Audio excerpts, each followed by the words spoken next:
Hello and welcome to the deepest dive from MinnMax, the best, most thorough discussion about the thing on the internet. I'm Ben Hansen, joined by Leo Vader. Thank you so much. And a very special guest, J.V. Gwaltney, sir.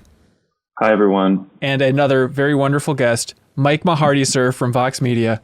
Thank you. Oh, thanks for being here. We are covering everything.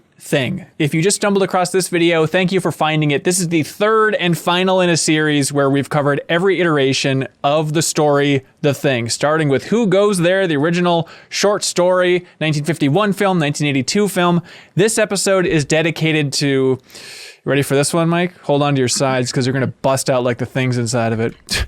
Everything else.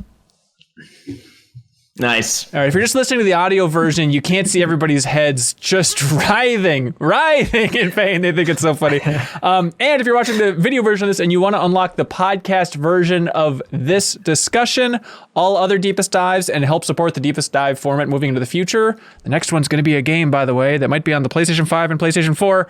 You can support us at the $5 tier to unlock the podcast version and help support the Deepest Dive format. We have a lot of stuff. We have a lot of comments that people submitted on Patreon at patreon.com/MinnMax2ends. A lot of people commenting about a lot of things. This is such a shotgun blast, Leo. It's tough to know where to start. I have no guess for what the most common thing was. Yeah. All right, let's figure it out. So every show we like to do the most common comment. What do you think? Out of all of these things, what is the most common comment that people submitted? It's not a landslide. The CG in the 2011 movie, if that's not too broad. Interesting choice. Maybe the question, why'd they make such a bad movie? Okay, JV? It's everything, right? It's not just the movie. Yes, everything. We're talking about now. The ideas in the game are really neat, maybe. Oh, you're quite the positive lad. I'm sorry, Leo was correct. It is what's with the CG in the film. That's the most common comment, but not by much. It was just a couple more than all the rest. Also, this is going to be the prevailing theme of this discussion is I'm fascinated by the expanded universe of The Thing because it's that perfect sweet spot for me where there's just enough to digest it all. You know, like I've always wanted to read all of the comics for Jurassic Park and absorb every piece of Jurassic Park lore. It would take a while. It's not the most feasible thing. Star Wars, get out of town with that idea. But I love these underdog stories, these underdog universes like The Thing, where you can absorb every version of it. And so it's been fun to try and track down, like, are we missing anything? What's all in here? I'm sure there's some version of the story that we aren't going to hit. The community might have missed as well, but I think we got a lot of it by and large. But the point is, trying to find like a rallying point for the Thing community has been tricky. There's like the Thing wiki, try and look through all the different versions. How have your all like investigations just trying to figure out what is out there for the Thing gone? I didn't know that so many comics existed. Yeah. You sent me that link. And the thing is, I don't often read comics or graphic novels, but I actually kind of would for The Thing just because it's such a good premise that I would just want to see all the different ways people tackle it. Yeah. Like I watched a few recaps for the ones kind of immediately following the 1982 movie. Right. They're actually not like bad. Like they're a bit enjoyable. Yeah, it's a fun story for sure. Okay, we can dive into the comics in a bit for sure. Has anybody else stumbled across this site called Outpost 31? Which is kind of like... No. It seems like it's the biggest fan site. And it's awesome. I emailed back and forth a little bit with the guy running the site over there. But he has just like a good roundup of a lot of different versions of the Thing, a lot of interviews.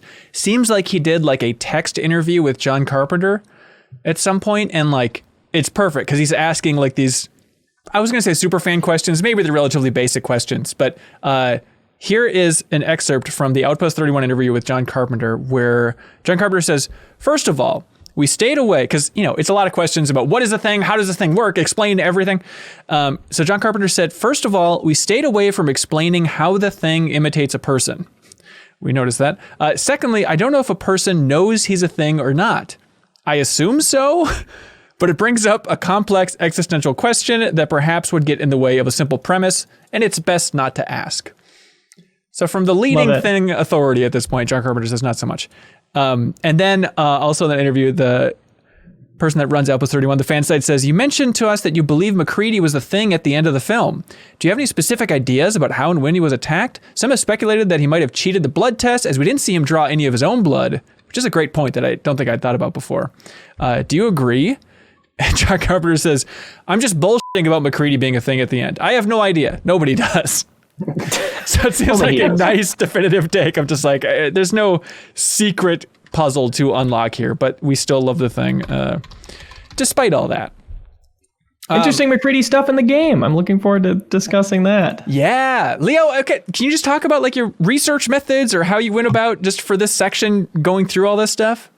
Nothing over the top. Yeah. I watched some of a long play of the game. I skipped around and watched cutscenes and stuff and watched the 2011 movie. But I didn't go too far. I looked into like the descriptions of the tabletop games, but it seemed like it was kind of daunting to learn how each of those games really worked. Yeah. JV, what about you? Just in general? Pretty much the same as Leo. I actually played the original or the theme game. Hell yeah!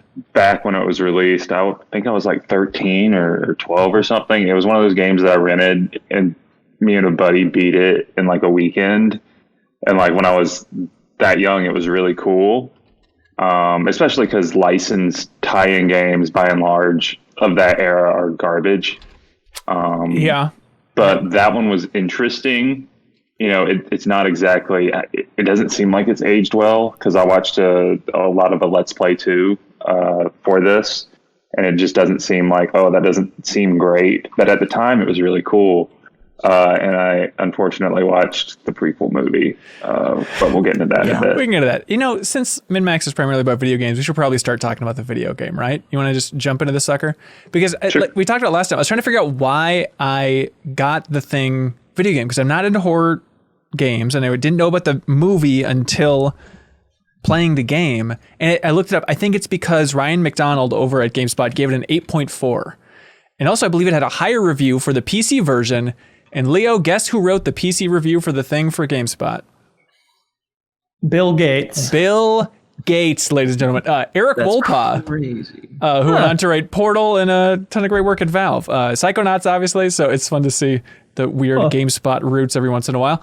But the Thing video game came out in 2002. I also played it, JV, and I can't figure out where I stopped. There's a couple people in the community that have played through it, so please let me know where this was. But I remember I needed to get a sniper rifle, and I missed a sniper rifle, and I was at like I remember it being an airport hangar, and I was trying to use my pistol to shoot a bomb to defuse it from really far away. And so in my mind, it was somewhere around halfway through the game, but that's about it. But do you remember beating it back in the day, JV? Yeah, me and a buddy beat it, but it's like so much of it is a blur. Yeah. Because, I mean, that was a long time ago, but it was one of those things where we spent like Friday to Sunday just marathoning it at his house. Yeah. Has anybody else played it? No, I watched the Game Informer replay, like skipped around it. I was surprised to find out that it actually sold really well, which was really weird because I don't know when the Thing movie actually started.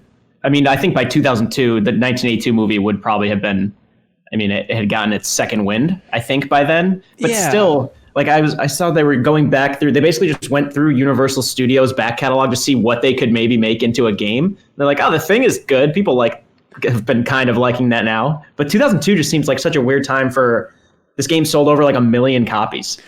Yes. Yeah, I know. The development of this game is bizarre because it was Universal. Now they're kind of making another push into games, but they've always kind of been 1 foot in, 1 foot out, trying out the games world. And for this game, they ended up partnering with Konami to handle like the publishing and the marketing and stuff of the game. And then they tapped this team called Computer Artworks because they really liked their previous game, which is more a squad-based game on PC called I need to get this name right. Evolva.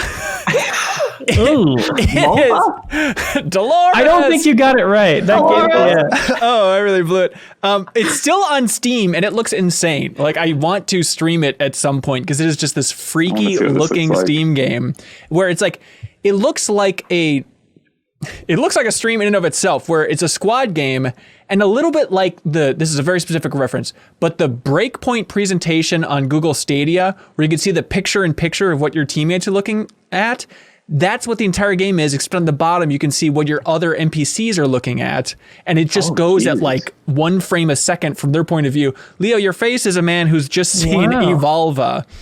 Crazy. It looks really interesting. Like. Yeah. It looks like a switchboard, like at Game Informer. Yes, exactly. Yeah. So it truly looks insane. So they tapped this team to create the Thing video game. And originally, apparently, it was more open-ended. The NPCs they could turn at any point. But then as it went on, they tended to scope it down a little bit. And a big frustration was then the NPCs could turn into the Thing, but it was scripted for when they would actually turn into a Thing, and it couldn't be absolutely anybody. It had to be these set characters, not story-relevant characters, and they had to turn before this cutscene triggered the story, so it kind of was a great idea that now is just this clunky thing with hints of cool ideas still left in there. Because you could give them like a blood test that proved they were human, and then in a second, they would hit the scripted moment where they're supposed to transform. Yes. And it just looks so absurd in the game. Like, it just looks like a giant, like, fantasy needle weapon instead of like an actual blood test.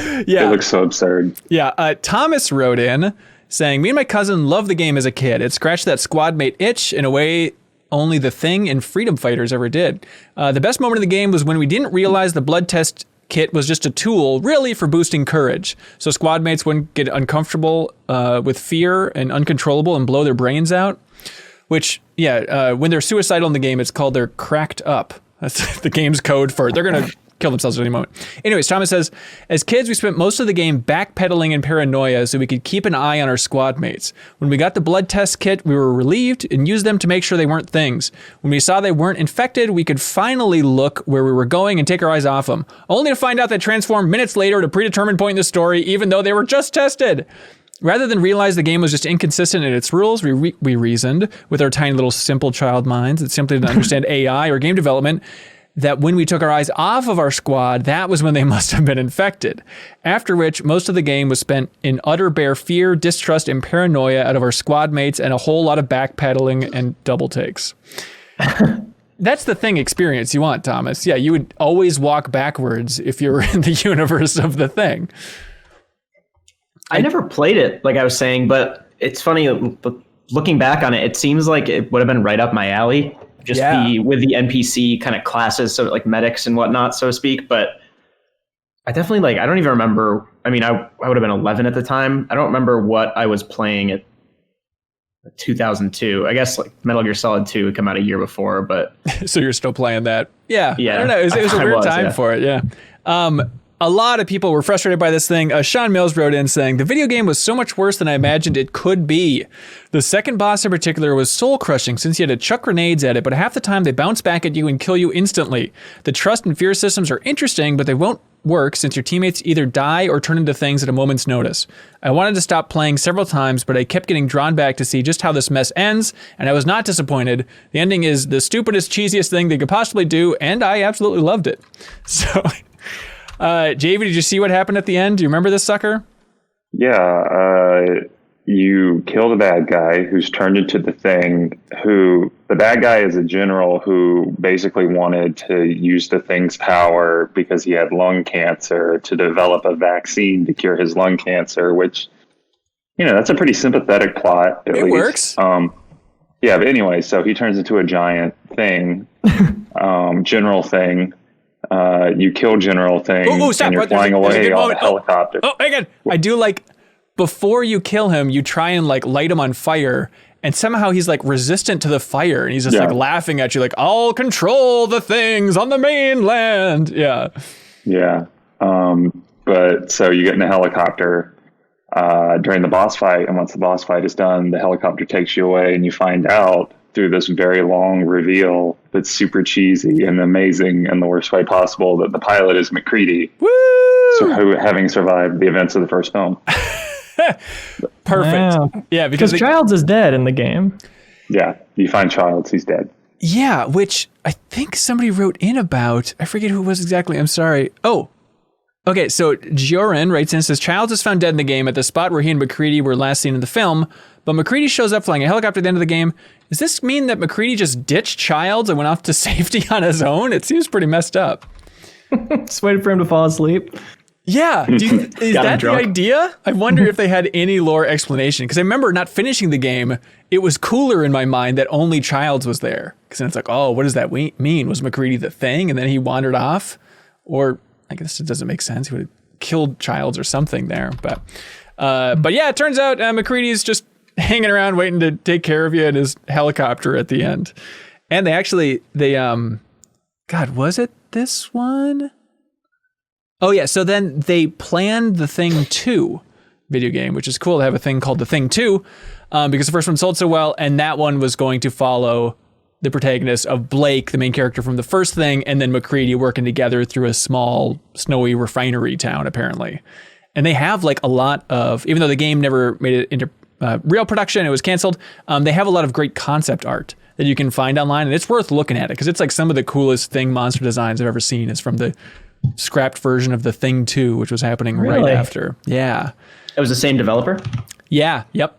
And the team is also apparently working on an Alone in the Dark sequel before they were shut down. So, and they have concept art of like a sweet concept art of the dog. Ooh. And then also concept art of like a helicopter being like taken over by the Thing where there's just this mass like working in a helicopter. It's sweet looking. One of them just straight up looks like the monster from Stranger Things.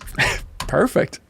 The dog's ribs, like the top of them, are coming out of his body as spikes. That's sweet. I know. I don't like any of this. I mean, I like this. This is cool concept art. Yeah. Don't show it to JV in real life, anybody. Please be cool. Brian, I was looking at it. Bryan with the Y writes in with just a scattershot of facts about the game. That's a nice way to sum it all up here. Bryan writes in saying, you find MacReady's tower and the recording that he made from the 82 movie, which is cool. It's they have obviously somebody else doing the voice of MacReady. You can find the ship that Blair was making under the shack. You visit the Norwegian outpost and see the room with the block of ice, the Thing, and the frozen guy that slit his throat. We'll get into that later. The alarm in the game is the same alarm from the 82 movie, which is fun, but it's notable when that's like a bullet point of like, the same alarm sounds, everybody. It's just like the film. Main character repeats MacReady's line, now I'm going to show you what I already know, before he does a blood test on himself. You get to see the Thing's big UFO from the 82 movie, and the loading screen includes Blair's computer program where a Thing assimilates somebody. And most notably, John Carpenter voices and lends his likeness to a character in the game. It's like Dr. Haraway or something, I believe. Hadaway. Yeah. It's very weird. I love how big of a gamer John Carpenter is. He gave an interview a couple of years back, and he was just being a grumpy, dude, not grumpy, but like putting on his sort of grumpy grandpa persona. He was like, honestly, I just want to spend most days playing Xbox. There's no better way to spend your time than playing Xbox. And it just makes me so happy. Yeah, he was, Tim Turry got to interview him for an interview in Game Informer years and years ago. And I remember it was a real cream dream thrill of a lifetime for him back then. It was very cool. But now it seems like, he's tweeted enough about games. I think he's tweeting about, Last of Us pretty recently as well. So it's super fun to see. He helped with one of the Fears, right? One of the Fear games, Fear 3, I think. Yeah, that does sound familiar. Yeah. Fear. That's right. Fear. Ironically, the least scary of the three. Philly Yeatsteak writes in and says, the Thing on PS2 is the first place I ever saw a character get upset when you point a gun at them. It really stuck with me, and it still bothers me that in so many games today, they have you can point a video game at people when you talk to them and they don't care at all. That is true. Yeah, so it's all that like fear distrust system in the Thing where it's like, okay, don't point the gun at them. Obviously, don't shoot them. You have to like give them health packs and stuff to try and have them believe you, but they're all just going to pop no matter what. And I wish it was a little more dynamic. Right. Yeah. The technology was not there for the idea, I think, at that point. Yeah. But it is now. Like the entire time I was watching this Let's Play, I kept thinking like, man, I would just love this game. I think now with today's tech, remake, like the idea of it, of like the fear trust system, I'd really want to see that today. Not to be too hip here, because I'm a pretty hip person, but just, stop me if I get too hip. But don't you think ultimately Among Us is the greatest Thing game you could make? Like, is it worth it to have this much of a budget poured into a Thing video game that's not just multiplayer to tie into the natural experience here? I think personally for me, it would be. Yeah. Like, I would love to because it's different than when you're contending with an AI over a person. you know? So I would love to like deal with sort of the randomization of it. The way I think about it is maybe like the director from the director from Left 4 Dead. Yeah. You know, I feel like that would be sort of like the modern version of this. You know, you'd still have the fear system, but the randomization of like an AI deciding, okay, right now at this point in the story or the map or whatever, this is when this NPC is going to turn. Like, that's what I'd want. Yeah, but cool. I do think you're right that Among Us is like probably the best thing adaptation game, like of like what makes the thing super interesting. There's probably never going to be a better like experience in video games than that, maybe, or just a variation of that idea. Yeah. Especially with, you know, the very thing inspired map in Among Us. It's tough to disconnect those two. Yeah, but like you know, talking about the director idea, I wonder if there's even something with, you know, Spielberg's scrapped EA game LMNO, where the whole idea was, okay, you're escorting this alien and it was really short, but it was really replayable. And I think there's something there, even if it's just like, okay, it's just the one base with these people, but then every time you play it, it'll work out in a different way and different people will get infected at different spots. I think that could be a cool way to have a thing video game. That's what I thought it was, reading the tutorials at the start of the game, the way it describes people. It made me think like you'd always have an engineer and a medic or whatever, but they'd be different characters. And that would be a cool way to do it. Yeah. Yeah, specific roles. Yeah, you could choose who you want to start as even. Yeah. Joran also wrote in and said, I found the trust mechanic to be a compelling concept, but it seemed like it was only ever used to make things more challenging for the player. I really didn't care for the idea that the thing was like a virus and could infect people and convert them just by close contact. This not only goes against the original story, but against any tactics the thing used in either movie. The thing has to consume things to replicate them, not just give them a little poke. This kind of ties into that idea of the thing lore is such a mess that John Carpenter was loosely involved with the game. You know, it's not like he's writing the script or anything, but the fact that he in some way gave his seal of approval on this version of the story, which has it be such a different take on the thing. Like there's a character in the video game who's like, I think I've been infected by the thing. And then he like shoots himself in the head. I was like, what? How does this work now? You suspect you might have been. And also in the game, I believe, the thing can like replicate clothing. It can just do like the full thing. It's just very murky here. Yeah, I feel like that's the problem. And we'll talk about this a little bit more with the film. Like the problem inherent with, you know, having an expanded universe is like, it's all about adding context to like the original thing. Yeah. But the most appealing aspect of the movie, I feel like of John Carpenter's movie, is the ambiguity about it, which fights context, like additional context. Like I don't want additional context, you know? Yeah. The uncertainties are like part of the charm of the first one. So just keep expanding on that. I feel like you're losing a lot of the mystery that made like the horror work. Yeah. It reminds me a lot, and this is going to be a weird segue, but I think it fits, as like John Wick. You know, like I feel like that first movie is so cool, and partially because like there's this secret society that you don't really know like how it works. You get sort of like the barest aspects of it, and you're like, oh man, that's neat. They have this currency, they have this honor code, they have this hotel where they can't kill each other. Yeah. And as the movies go on and that world gets fleshed out, it loses a lot of its magic. And I feel similarly about The Thing, and you know, in connection to like the Thing prequel and the Thing video game. The things that the game and the prequel movie like build upon, I'm not interested in knowing about. Mm-hmm. Well, how do you do it? You know, I think we all love The Thing. We want more of The Thing, I would presume. Is it just, Leo says maybe not? I don't know. Yeah, I'm kind of in the same boat. Like, I feel like having things that are having other works that are inspired by The Thing, like Among Us, you know, but not necessarily tied into the IP, that's more interesting to me and a pretty good compromise than just like, you know, oh, here's another version of this IP, another retreading of the story that doesn't really like make that world stronger, because I don't think everything is necessarily meant to be expanded. So that's just me. No, I think I'm just trying to thread that needle, because ever since the Star Wars prequels, I've just been in the camp of game on, go ahead and try stuff. You're not going to diminish my love for the original. It's fine. Just get experimental. You might, strike gold somewhere. And I'm trying to think if there's somewhere to square that with The Thing, of just part of the core of The Thing has to be the ambiguity of how this thing even absorbs, how it works. And can you keep that while still expanding on it and still being experimental? And as you can see, for every version of the story and every different medium here, they try to add things, and sometimes it just gets so confusing as to what the rules of this universe are. I mean, I think the answer is yes.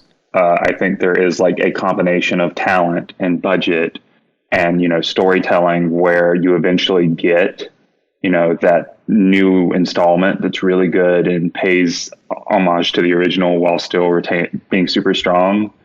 But the problem is, like, what does that look like? And I don't have an answer for it, but I'm sure it's out there, right? Like, it's just one of those things that you don't recognize until it's right there in front of you. And you're like, oh yeah, of course, you know, of course they should have gotten Del Toro or whoever to direct this and lead this and whatever. Yeah, it's tough. Real quick too, before we leave the video game forever, John Ford played it. Thank you, John Ford, for submitting a comment and supporting us on Patreon and saying, oh my God, the controls on the PS2 game is atrocious. Our controls are atrocious. Not having twin stick controls on a shooter is now unforgivable. It seems like it's a big deal. Even on the Game Informer replay, Tim Turi got control and was like, what is happening? It's like a weird strafing on the D-pad. It's a mess. Yeah.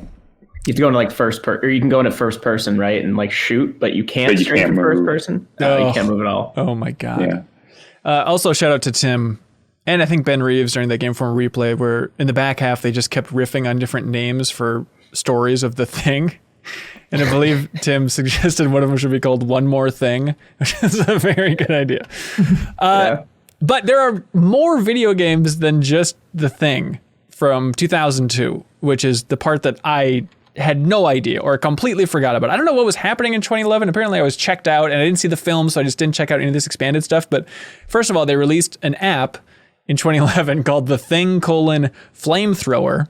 And you're just like, and you're just in first person. I wonder what weapon you use. Yeah, just shooting down little thinglings, scutterers. I forget what they call them in the video game, but basically they take head crabs and put it into the Thing universe, and that's what you're shooting a lot in the video game. And in this 2011 app to promote the film, you're also taking care of these guys. And then the weirdest one, and it's killing me, is in 2011 they also released, I believe it's just a browser-based first-person game called The Thing Station Survival. And you're going around the Norwegian camp and, you know, of course, just blasting everything in sight. But it looks cool. Like, it looks competently made. Holy shit. JV, what are you looking at? That looks browser-based? Yeah, I'm looking at the game. It looks really cool. It's crazy. And so, like, the developer or the lead designer went on and now works at Microsoft. But the crazy thing is there's like 2 gameplay videos on YouTube that I found, and they're both horrific quality. It's like some early Fraps crap. And so there's just like no record of this game, and there's no way to play it that I've found. If you have any way to play The Thing, Station Survival, please let me know, because I want to check this weird game out. Oh, is it delisted on the App Store now? It's probably so old. No, right? so that was Flamethrower was the app. The Thing Station Survival is the a browser game. Yeah. Yeah, it's made in Unity, but I would love to have some weird way to resurrect it. I mean, somebody's probably got to have the build right somewhere. That's what I was trying to reach out to the developer for, but it's like, he's under the Microsoft umbrella. He's not going to want to try and take out all this weird code for The Thing. But it's cool that somebody recreated that Norwegian base, you know, in a modern-ish video game. I know, that's neat.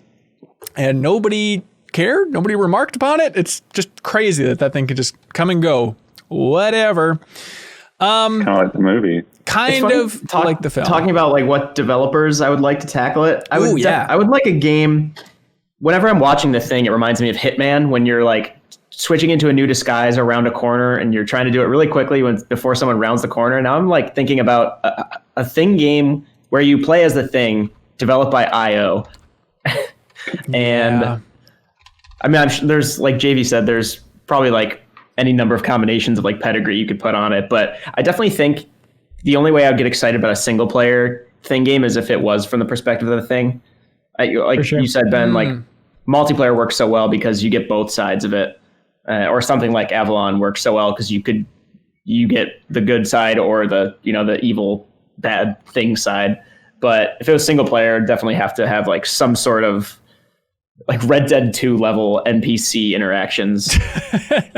So it would be tough to make. Yeah. I feel like my go-to answer for what developer would you like to develop your IP of choice is so lazy now, but it's the only, like I was talking to my partner Audrey yesterday about, you know what I really want from a Star Wars game? I want Arcane to do a Star Wars game. I want Arcane to do a Thing game. Like, I just want them to do every game. I know. I was going to say, yeah, it's always, for me, it's Arcane, or like, I want Firaxis to make a strategy game or like some sort of, like a Thing strategy game by Firaxis. Makes no sense, but that's probably what I was going to go to first. Oh, yeah. Yeah. I thought for sure you'd go with something like Creative Assembly or something. After Alien Isolation, it's like, wow, there we go. There's the classic. Slap it together. Joe Dean asked something video game related. He says, I used to play a custom game of StarCraft Online that was inspired by The Thing. Everyone except one person was human. The one person who wasn't could change to a Hydralisk. It was my favorite custom game on StarCraft. Did you ever play any modes inspired by The Thing and other multiplayer games? I feel like I played a mod one time for Half-Life that was very inspired by The Thing, but I can't remember the name of it. This would have been like 2001. Okay. I think just some random Half-Life mod. I remember a couple years ago I played a good Thing mod for StarCraft 2 that was pretty thorough. I believe it was, multiplayer as well. I'm trying to remember how that thing actually worked, but so they're out there. It is fun. It'd be fun to create a big roundup of the best video game mods and stuff inspired by The Thing. Mm-hmm. Leo. Hey. You want to talk about this film? I'm dying to. Okay. 2011's film, The Thing, the prequel. Here we go. I had never seen this before. I think it just got such terrible reviews. I think it was at 35% of Rotten Tomatoes when it came out that I was like, I'm not going to see it in the theater. And then at what point am I going to just be sitting around on a Tuesday and being like, tonight's the night to watch that disappointing Thing prequel? So I haven't heard one good thing about my whole life. Yeah, exactly. I'd never seen it. Where was everybody else at with this film? I'd seen it before, but I'd forgotten everything about it because it's so forgettable. Okay. Mike? I had not. I hadn't seen it. This is my first time. So thanks for that. Yep, no problem. Leo? Yeah, no. Only experience with it was never hearing one nice thing about it.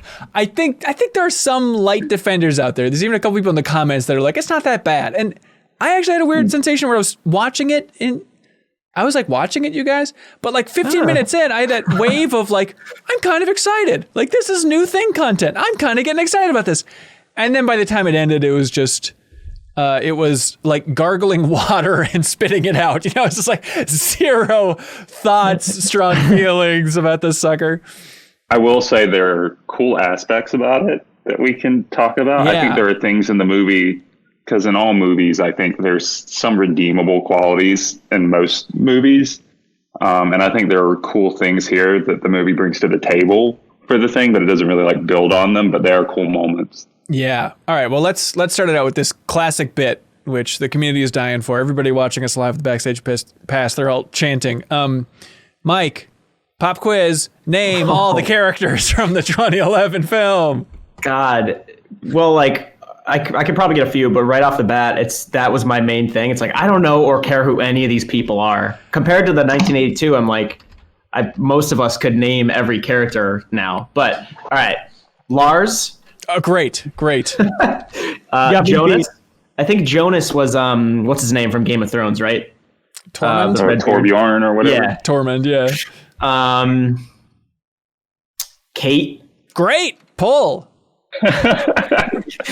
I forgot both Americans' names. Good enough for me. Yeah, I got a few. Her dear friend Adam, of course. Oh no, Peter. I remember Peter spelled with a D. I had the closed captions on, and he spelled it with a D. Oh, that's true. It's yeah. I mean, that's the Scandinavian way to spell it, but it was just funny seeing it. I think this speaks to a larger issue. Obviously, we've seen the movie once, twice, whatever. We've seen the other film a lot. The other film is a classic. We've thought about it, read about it. So it's really tough to be like, oh, these characters are more forgettable. But there is something to be said about just the movie doesn't do a great job of setting it up as JV. What's the word I'm looking for? Like a collection, a group. Ensemble. Yeah, it doesn't set it up like a lovable ensemble. Whereas I think 1982 it's really light, like we talked about on exposition, but at least your first time seeing that camp, it gives everybody at least a memorable line or frickin' roller skates, something to distinguish each person. Whereas here they try, but it's just kind of a blend of a bunch of Norwegians here. And that makes the film really rely on Kate's perspective, which I think hurts this type of story when it's so much just her being correct all the time, yelling at everybody, do this, don't do this. Like, you want those arguments and the push and pull of the larger group, and you don't really feel it in this film. Even though she wasn't brought there to think. That was that's that weird thing where it's like, well, this movie's a bit much and a bit sexist, but it's like, okay, but I guess if it's 1982 and it's taking place, like, are they trying to be sexist on that front for that idea of bringing down the scientist and then telling her to shut up? It's all messy. It's very strange because, like, Kate's character feels just like bad Ripley in the sense that, like, she is the character that sort of like knows what to do all the time and everyone should listen to her, but nobody does. But like, she doesn't really have, like, the character we don't get a snapshot of her personality of what she's like, other than like, she's a paleontologist. She says smart things and that's it. Right. You know, I don't really feel like there's any point in the movie where it's like, who is this character?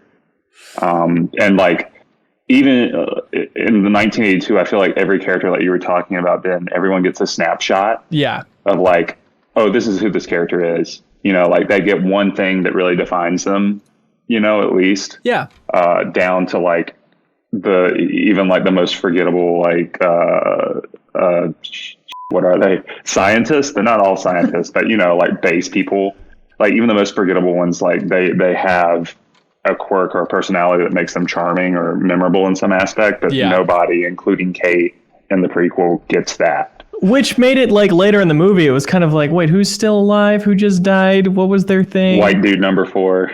Yeah. Well, yeah, especially even at the end then, when it's like, okay, so yeah, Lars is the one that's going in there, but then who's that other guy? I guess it's all just such a weird blur. Like, there's not, in terms of like getting to know these folks, there's that one kind of fun drinking scene where they're singing the, you know, Scandinavian song and stuff. And it's like, okay, this is like our bonding scene. It's remember these faces now or never. And then it turns out, it's just kind of never. Yep. Yeah. And I had that thing too toward the end. I was like, all right, that Colin radio dude who was sketchy, he's alive. He turned out to be the dude with his throat and wrist cut, but you don't see it. It feels like, I don't want to jump the gun and get to the ending right away, but it definitely felt like they were making this movie and then they're like, that's right, the 82 movie starts with like this helicopter and a dog. We forgot. How do we? Okay, the helicopter's going to be in. Lars is alive.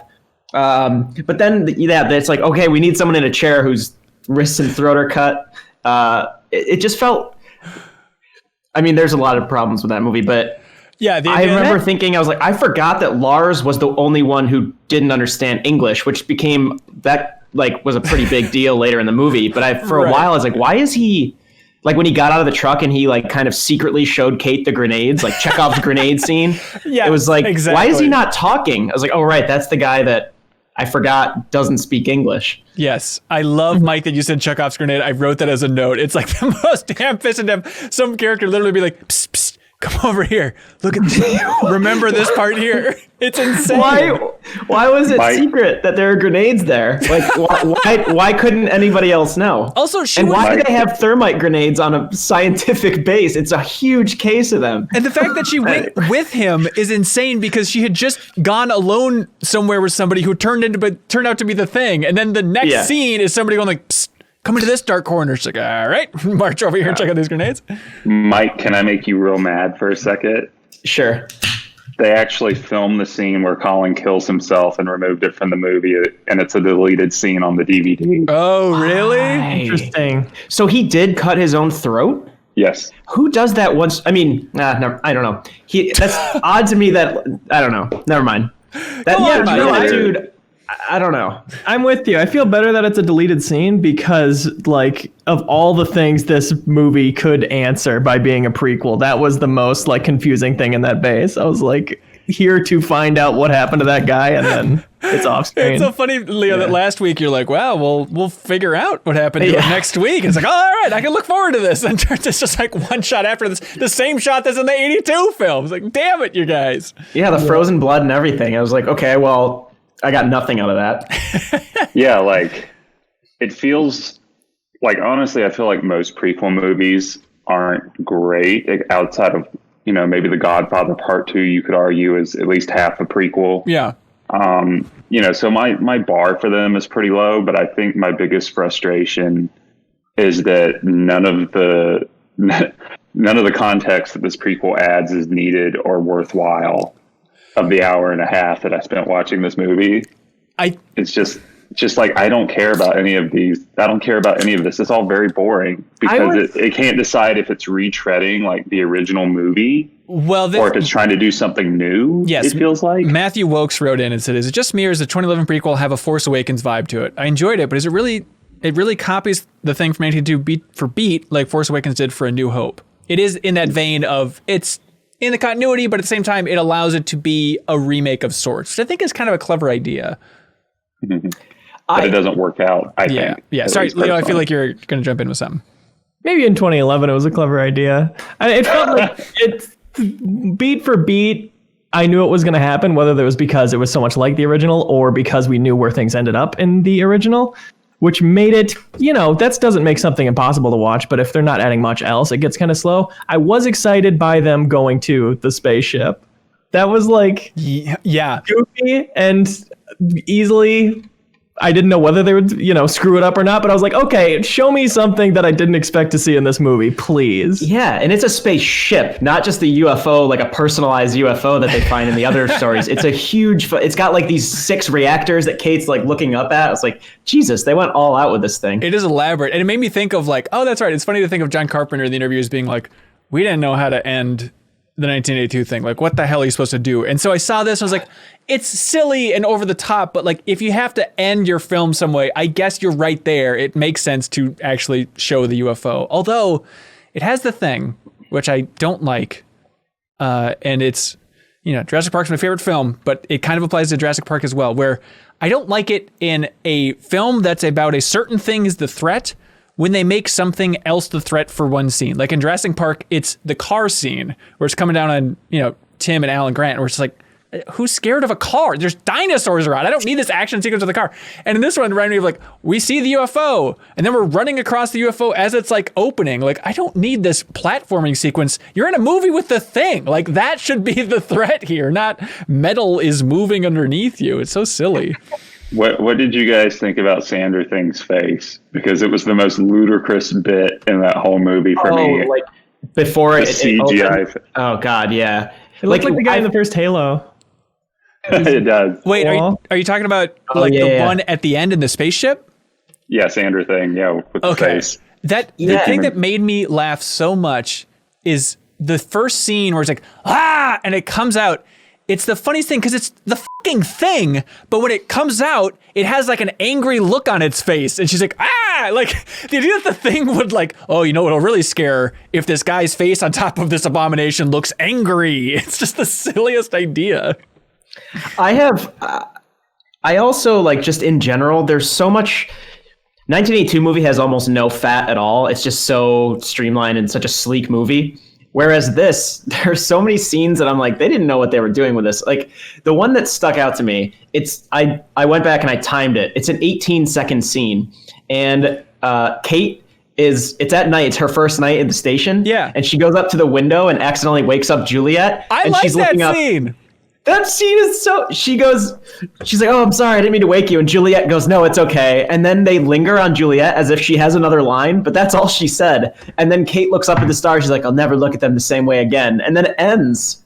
I genuinely, we were talking about, Kate's such a light nothing of a character. It's like, that's the only scene where it's some aspect of her showing some humanity. And also, I like that scene because it made me think like, are they trying to tie back to like the keep watching the skies thing from the end of the 51 film? It's a little bit of a stretch, but just having some moment of, wow, look at this. I like that sense of wonder, Mike Mahardy, and I won't have you bash it. All right. I agree with Mike. I think that seems bad. Sorry.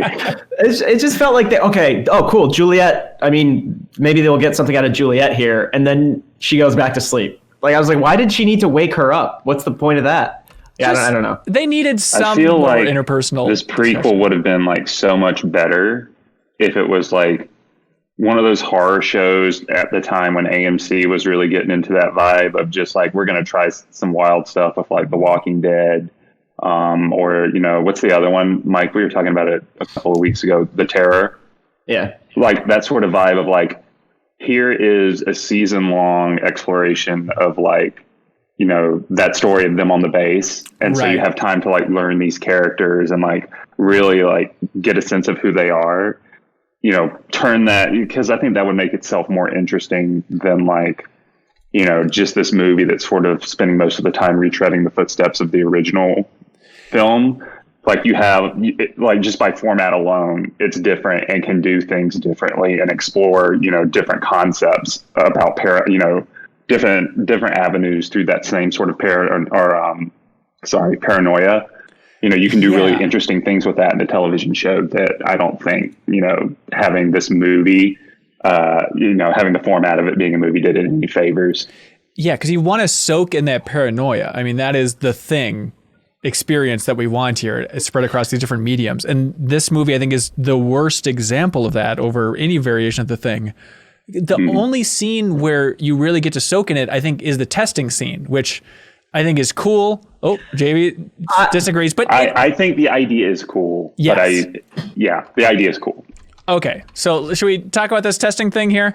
Tim Lara writes in. Mike wanted to say something though. Right? No, yeah, I was going to talk about the testing. I actually kind of like that, like Kate's method for testing. Like, there can't be synthetic material, because then I literally at the beginning of the movie, I'm like, why? No offense, I have nothing against earrings, but I was like, why the is Joel Edgerton, this like hardcore American pilot, wearing an earring like that? I was like, again, go for it. But then I was like, that becomes they needed it important later on. Yeah, it's a very important thing. Okay, where was I? Fillings. Tim Lara writes in, this is my favorite moment of the 2011 film was when they were checking mouths for fillings. It was an intense moment where I expected someone's face to split open and spew acid at any moment. It ramps up the tension even more when the thing doesn't show up at all in that scene. Yeah. So it's such an easy thing to lie about is the thing. You have to be a real dumb thing to... I really like the line. He's like, so you're going to kill me because I have floss? Floss. Yes. Yeah. That was a good bit. But you talk about like what this movie adds, does it need to exist? You can absolutely have that debate. I do think that like, they added something new to the Thing lore, which I think is an interesting idea, that it can't replicate metal, it can't replicate fillings. So that's another tell. And like, whatever the thing is moving forward, I think that's a good ingredient that they could keep as another way to test outside of just doing the blood test over and over again. Because I love that this movie didn't just recreate the blood test. I was dreading that moment when she's like, I've got an idea, a blood test, which the doctor kind of does say at some point. He's like, I think blood will react in some way. And I was so glad that they didn't do that. Yeah, I actually really dig the inorganic material aspect of that. That was such a clever sort of concept on its own, but I don't think they used it well in the movie necessarily. Because like the earring thing is just at the very end, it's just such like it should be clever, but it feels dumb. And I can't really explain why. Like my initial gut reaction is just like, well, that's stupid. Mike might be able to explain it better if he feels the same way. But I think it's the fact that I got the sense that the writers thought they were really clever when they did that, but they spent so much time, like looking back, because when they're first chasing Sander is his name? Yeah, Sander. When they're first chasing him to the ship, his earring is on the other side, and you can kind of see her kind of craning her neck to try to look casually, and I kind of liked that. But then the more it went on, the more it's like, it feels like it just felt overly clever, kind of like what's the word I'm looking for? I don't know. It felt like it was winking at me the entire time, like the writer was winking at me from behind the film. Felt to me, I didn't care for that. I didn't like the idea that when she called him on it, and he's like, "Buh," then she's like, you grabbed the wrong ear. I feel like that goes against everything the thing should be, which is the thing is perfect. Like that is the whole idea. So the fact that the thing can be so stupid as to be like, which ear was that on? Who knows? Like, come on, thing, we're rooting for you, buddy. To be fair, we're talking about the same thing that tried to like get away as a spider head. You gotta be kidding. Yeah, it's a perfect move. I agree. But I like how the idea of the medal was introduced. I thought this was a really clever idea of like, oh, the titanium plate in his arm is on the outside of his body. Like, I think how they slowly tiptoed towards getting to that point of realizing what was happening was interesting, even if it was way too drawn out for a film where we know the premise is, it replicates it. Get on with the show. Yeah, it's a really interesting concept because then I was thinking like, what if it took over someone who had a pacemaker and it couldn't replicate the pacemaker? Would they just die? Is that what happened to Norris? Or I guess it wouldn't. Well, I guess, never mind. I don't want to go down this rabbit hole. But yeah, I enjoyed it. I also I didn't fully understand the blood in the shower scene. Right. Like I know apparently Colin was supposed to be the one who have cleaned it up, but then you find out that Juliet was the thing when she called him out on it. So yes, I was a bit confused. I liked the fillings, her finding them, although again, the thing was pretty stupid to leave 4 bloody fillings in the middle of the bathroom floor. And like, if it's so mushy, couldn't it? I understand it can't build its own metal material, but couldn't it like take the fillings and like place it in that part? I think that or in your pocket. Yeah, just something like that. It definitely feels like, and I understand all stories are like this to a degree, like characters are stupid when the story needs them to be stupid, but it felt like in this story, the monster was stupid when it was most convenient for the plot to move forward in a way that you see the wires of the story. You know, like it's very frustrating, I think. I really enjoyed when he was army carrying, I forget which character, and the hand comes off and just becomes like a scuttler. I was laughing at that fairly hard. And then later, like that same creature deploys another arm spider from his other arm. Oh yeah, and it gets chopped in half. Yeah, like that's when the axe goes in the door, is it's chopping that hand in half. But I forgot about the axe. That was cool, but then it's like, okay, so the hands can just like be little scouts. It should just do that all over the place, because it's game on with the thing in this film. It's just a monster. It's not trying to hide, which I hate. Like, I like a scared version of the thing, a peaceful version of the thing that's slowly taking over, not just... That if it outs itself, it'll be killed. Yes, and that is not the way this thing reacts. But the idea of, okay, everything can be detached, these hands are mobile, then it's so silly when they're in the UFO at the end, and the thing is like trying to reach her, and it can't quite reach her. I'm like, well... Isn't it all just mushy? Just attach a little blob and send her around the corner and jump in her mouth like Torment. It's not hard here. Oh, that was rough, that death. Ugh. Yeah. That was super gross. I hated that. Chris Culkins wrote in talking about that assimilation scene in the shower, Mike, saying, I really appreciate the scene where Kate finds the site of an assimilation, putting that certainty in her mind that someone is not themselves, made for a fun start to the paranoia. Then even after they could assume that whoever was the thing in the helicopter had died in the crash, she discovers that, it's died in the crash. She discovers that someone cleaned up the blood without reporting it, so she knew that an imitation was still among them. The idea of the thing mopping up this blood is still hilarious. But Taylor Reinsch is summing up a lot of our thoughts here, saying, I knew the thing from 2011 was going to be a different kind of movie as the thing popped out of the ice and out of the ceiling.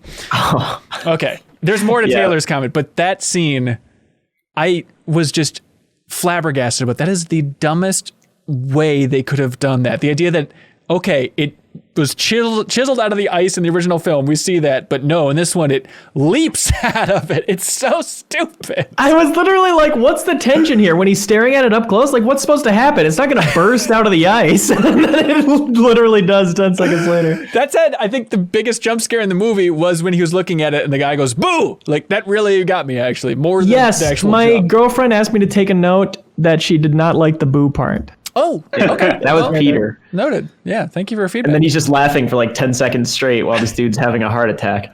Anyways, then Tyler goes on and says, I was anticipating and hoping for a story more similar to the novel, given they're the ones that found the thing in the ice. The fun of the novel, the 1982 film, was trying to piece together who is the thing and when they are taken. Instead, I got a movie that is all jump scares and CGI body horror with no substance. In the original 1982 film, they build tension slowly, giving hints and clues as to who was taken and when, before getting to the action. In this one, seemingly anyone could have been the thing, thing with no explanation given for when or how. Correct. Yeah. Also, that CGI is bad, y'all. Like, I know, like, I feel like CGI has like a pretty short shelf life.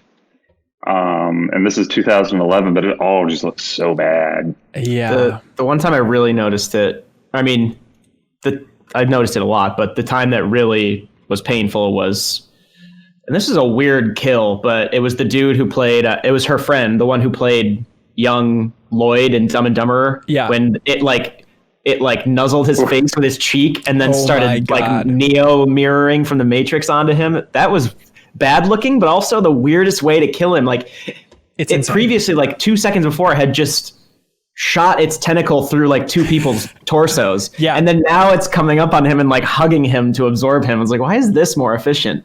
It's such a weird thing because it feels like all of that is just so you can have like the homage explanation of like, you know, McCready and I think is it Blair or the Doc? It's Copper, looking at I think. like McCready and Copper looking at like it in the snow later, going, "What the hell happened there?" Which that was the body they burned. It's so wildly unnecessary because the cool idea is it's kind of like killing the Terminator.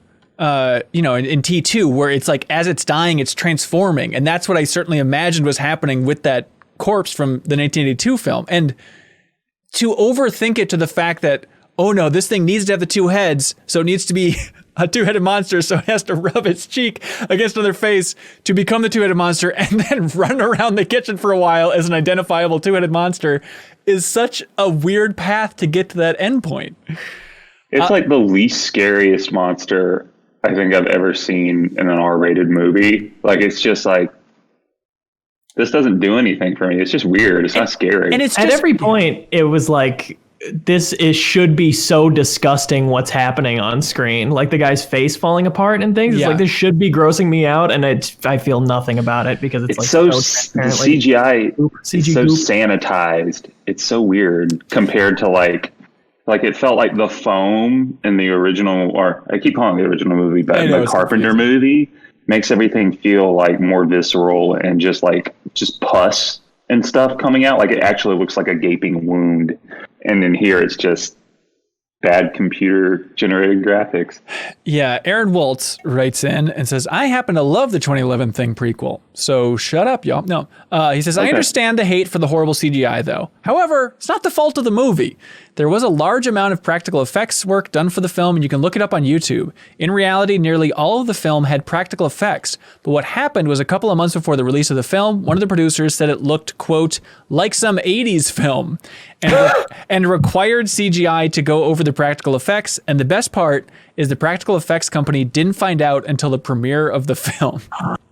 That they just dubbed over digitally. Can you imagine the horror of being like, because like practical effects, I feel like I don't have any data to back this, but it feels like that takes more time, right? Than necessarily like CGIing it. I mean, yeah, it's murky and confusing, but I'd imagine so, yeah. Like, oh my God, could you just imagine I want to see a cut of this movie without the CGI. I want to see what it looks like. Oh, well, you're in luck. Matthew Walsh jumped into the comments replying to Aaron's comment and said, release the Snyder Cut, which, yeah, that is absolutely the cut that I would like to see because it's probably out there in some way. And if you look at these effects, Toby Martin also wrote in talking about how cool the original effects are. And there's a YouTube video where you can see everything that the special effects shop did, and it looks awesome, including like there's some really detailed models of the alien, which I couldn't figure out where it was from, but apparently they were supposed to show the alien, like another dead alien in the UFO at the end. So they had like a full model of this thing. So if you want like the most detailed look at what the thing looks like,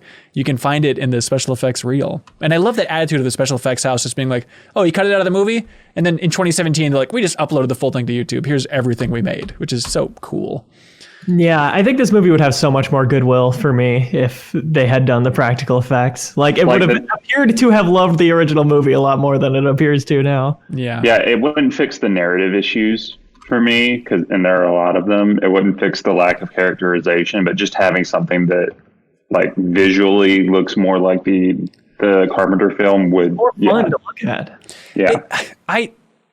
Look, it's a film in 2011. I don't want it to be the full Star Wars treatment if they have to go practical for everything. I just want it to look better. Like, I have no problem with them doing CG if it just wasn't in your face, rough looking CG. Every effect just looked like, you know, the smudge tool in Photoshop, just like spreading out skin on crap. It's just a mess. I love CG when I can't tell it's CG, for sure. Yeah. Right. If the CG worked, it'd be one thing, but it doesn't at all. Yeah. It's funny because like 9 years ago, I was like, what would have actually been like? I'm curious what movies were using practical effects, and then I was thinking like, well, Dark Knight Rises was being made, and he did a lot of practical effects. It's not like they weren't successful in like other movies. So I wonder just like what would have happened if they had gone with those original ones you mentioned. Well, the fact that they paid for both is insane. Like, they're spending more money on this thing. And I think it was like a $38 million production. It ended up making $31 million in the end. So the film's not a success. But we're wrong that the special effects are worse in this movie than the 1982 version. According to our boy, Roger Ebert, in his review, he says, the contribution by John Carpenter was to take advantage of 3 decades of special effects to make his creature awful gooey things from space. That was done well in his film, and it is done with even more technical expertise here in the 2011 film. So there we go, Roger. Thanks so much. Come on, bud. He also says, where is it? I expect this movie will do well at the box office. It has a lot of gory gotcha moments and mini scenes in which an endless supply of things are incinerated by flamethrowers. Wrong on 2 counts, Raj.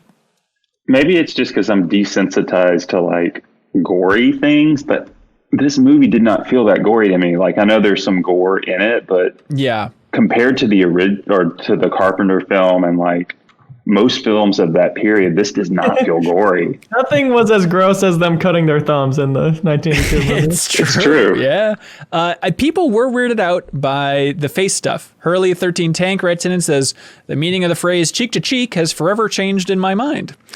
Correct. Hunter S. Sachs says the 1982 thing is a standard for practical effects still today. However, the prequel from 2011, even though may not have been executed great, played with great conceptual horror. The very idea of your face getting sucked into another screaming face, F that, even if it looks silly. It is true. It is a super the idea. idea is, like, I feel like that's the throwaway, like the through line for this movie and the video game is like the ideas here are good. And the fact that it ties that kind of like skin melty thing back to the most disturbing, weird thing other than the thumbs being cut from the 1982 film of like the hand on the mouth and it kind of like getting sucked into the skin. Oh, Gary. Yeah, when they're trying to pull from that, I feel like for this That's true. face fusion. Yeah. But yeah, just something about rolling a face on another face until it absorbs. Oh, it's got me.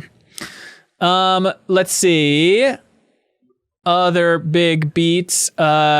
Patrick Polk, Killer Thought, says, I think the main problem with the 2011 movie is that it seems like it exists solely to faithfully recreate the horrific set pieces that were discovered in the 1982 film. Didn't really try to make the plot make much sense on its own. Also, I always thought it felt weird and wasteful that in 1982's The Thing, they almost exclusively used flares for portable lighting. So I assume that maybe flashlights don't work well in the bitter Antarctic cold. But then in the 2011 movie, the Norwegians were using flashlights all over the place. So I guess Scandinavians have just better flashlight technology? I don't know. Also, Patrick says there's a quote in the film that felt timely, which is, it's like a virus. What do we do with any virus? Quarantine. We isolate it and then we kill it. Did that stand out for everybody as well? Yeah. I mean, yeah. And I also enjoy that that's pretty much when they all start going around to the vehicles and cutting the wires. It took Joel Edgerton like 2 seconds to hotwire it later on. It's like, you really did a number on those escape devices. Doing their best. Stephen Ferris writes in and says, hey, holy snowcats. Does anyone else find it strange that the only moments we don't see in the Thing 2011 prequel are the flags in a circle and the detonating of the thermite? We know for sure these happened since they're on the tapes that the crew watched in the Thing from 1982. At first, I thought it could be implied that those moments happened off screen in 2011 since they were on screen in 82. But since they tunneled to the ship under the ice, those actions aren't even necessary. Anyways, it stuck out to me because they kept such attention to detail for all other things like the fire axe in the door, but skipped the 2 big moments we know for a fact the Norse crew did. Excellent point. I did not even think about that. Me neither. I mean, Mike, you say that, it feels like a movie where... Oh, hello. It feels like a movie where they said, oh crap, we got to tie it back in some way to the 1982 film. But I mean, to make these things align, it is a tough recipe. Like, it's a tough thing to make up here of just, okay, they have a helicopter there, but they don't escape in it. Like, there's a lot of those weird details of like, okay, and then one guy has to have the dog that escapes. The axe goes in the door. Obviously, if a thing's broken out of the ice, the only thing that can explain is if the thing leaps out of this. Like, they have a really tough thing to try and prepare her. So I don't fault them too bad, but it felt like it was very proud of itself for pulling off those connections in terms of feeling the writers winking at you. Like when they use the axe on the hand on the door, and then he goes to grab the axe, and it's like this weird beat where, Ramona from Scott Pilgrim, the main character, she's like, hey, don't leave the axe there. It's like, what? Why? It made no sense other than just notice that, hey, this is going to stay in this door. Yeah, I agree, but I also am okay faulting them because they decided to make the movie. So if you're going to make it, you should make it good or not make it, or not plan to make it. But I will also say on this topic, at the start of what you're saying, I did like that opening scene. The way they discovered it was a clever way to do it in an action-y way. Yeah. With the machine getting caught in the ice. I thought that was a cool moment. I was confused, like, did they die? That weird, I guess not. Body joke back and forth was super gross, though. It was so nasty. Yeah, the best character moment in the film. That was like the funniest. Yeah. It should have been cool foreshadowing, where like the body joke was just like the grandkid like rubbing his face on the grandma's cheek over and over again until he slowly absorbed into her. Is that what you're into, Jamie? Sure. Okay, let's go with that. I was ready to snap my TV in half like kindling because they didn't do the thing burning intro. And the fact that they waited until the UFO hit, that was surprisingly cool. It's like, all right, good job. You got me. I thought you fucked it up, and then you didn't fuck it up. Way to go. Too bad it's not the case for the rest of the movie. All right. I didn't enjoy it or love it, but it was not as bad as I was expecting, I think, is where I think that's fair. Like, it's not like one of the worst movies ever made or anything. I just don't think it's like there are parts of it that are entertaining. There are good ideas in it. There are redeeming ideas in it, but it's just like, I don't like it as a whole thing. Like, I just don't like it as like a companion piece to the Carpenter movie or anything. It's just, as a singular work, it's not great either. I really was just waiting for it to prove itself necessary. And I thought it was going to with the UFO. I thought it was going to try to contribute something to the lore. And then it kind of didn't really. And it's funny you mentioned Star Wars, but it's like this movie had its work cut out for it, and like I guess I can't fault them for not just knocking it out of the park. If it had, then that would have been more impressive to me than the original movie. If you could actually like create a successful prequel that also sets up this classic film. But I guess like I shouldn't be surprised they didn't really nail it. Well, what about this, Leo? Maybe this will make it all worthwhile. Aaron Waltz wrote in and said, the best deleted scene of the movie is the spaceship. In the original script of the film, there was supposed to be a part where the main character finds the flight deck and the original alien that crash landed there. There are scenes on YouTube of the practical alien that they made for the scene. Yeah, it looks cool. It would turn out in this deleted scene that the thing broke out of captivity on the ship, and the aliens on board had no choice but to crash. The implication meaning that even if a super advanced alien race couldn't stop this creature, that a super advanced race couldn't stop the creature. It's an idea that I really love, and I'm so sad that it was cut. Yeah, I love that. So I love that that's kind of cool. Yeah, they're just transporting the thing, and this isn't the natural form of the thing, with which Daniel Montes wrote in about like, is that the thing? Does it have a natural form? But I like to think of the thing's natural form as just a test tube somewhere. Mm-hmm. And this is great. Rick from Atlanta, really doing the Lord's work here. He says that on a rewatch of the original intro from the 1982 film, the ship looks like it's veering while flying, kind of like the helicopter does in the 2011 film.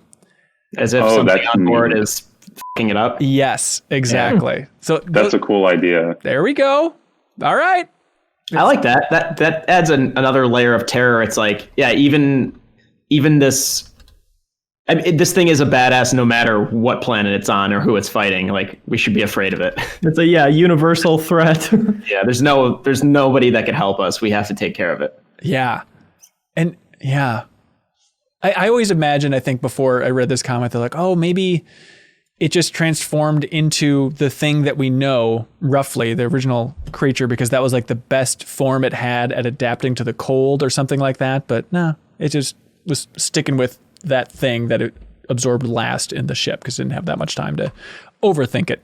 Fred DeNova writes in and says, I think it's a specific nod to the original novella and the 51 film when Dr. Halverson, makes a huge deal about them needing to study the creature because they are scientists. The way he delivers scientists makes it seem like the pinnacle of humankind.